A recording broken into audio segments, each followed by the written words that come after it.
According to Google research, 53% of mobile visits are abandoned if pages take longer than 3 seconds to load.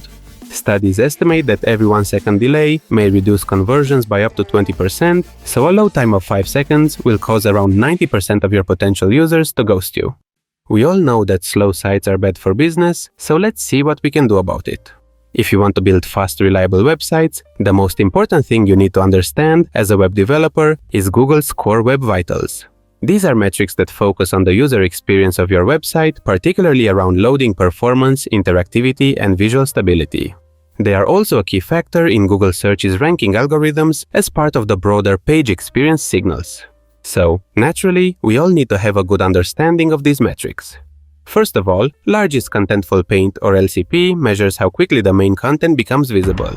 Note that the focus here is on the word largest. In other words, if you simply display a spinner for 3 seconds while the whole app builds in the background, you are not fooling anyone. LCP is waiting for the actual content, like a big hero image or a block of text to render. If that takes 4 seconds, that's your LCP. Google sees this performance issue, marks it as a negative in their page experience metrics, and this can hurt your search ranking. This large contentful paint bed experience is the main reason behind the deprecation of single-page applications and the shift towards server-first rendering. It's not efficient for browsers to sit idle while waiting for a huge JavaScript bundle just to render some UI. So every major framework has been forced to adjust and support SSR, partial hydration, streaming, or some hybrid of the three. The old established front-end frameworks got replaced by their meta framework counterparts, and now the web ecosystem agrees that the server should deliver meaningful content fast, while the browser should do as little as possible before rendering it. What's concerning is that Node.js sits at the center of the server-first movement, which might be somewhat of a concern for sane people, considering the security track record of its package ecosystem. And here is a bit of history trivia. Awesome trivia! In 10 seconds!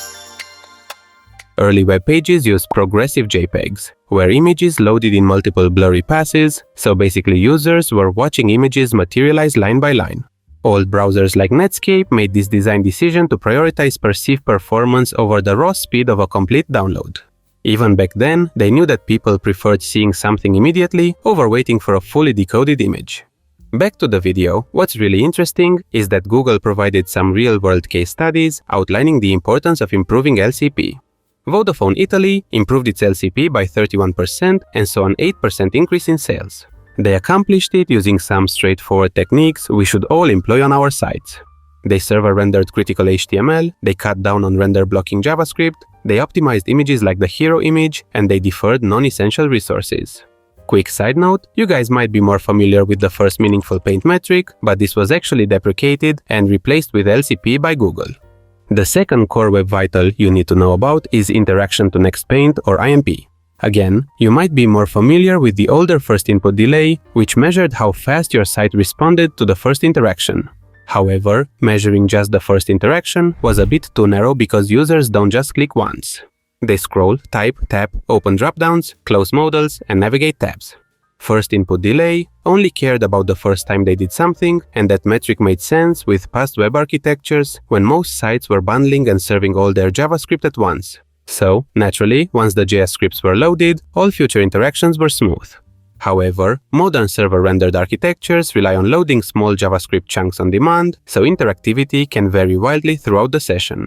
The first button might work instantly, but the second one, which might be loaded via some lazy chunk from a dynamic import, could lag for 600 milliseconds while hydration kicks in. From the user's point of view, that's still a slow site. This is exactly what interaction to next paint is designed to capture, because it is a reflection of session-wide responsiveness and does not focus only on the first impression. So if your site has fancy skeleton loaders, dynamic routing, context switching, modal portals, and you are sprinkling interactivity with client-only components, all of that affects your INP.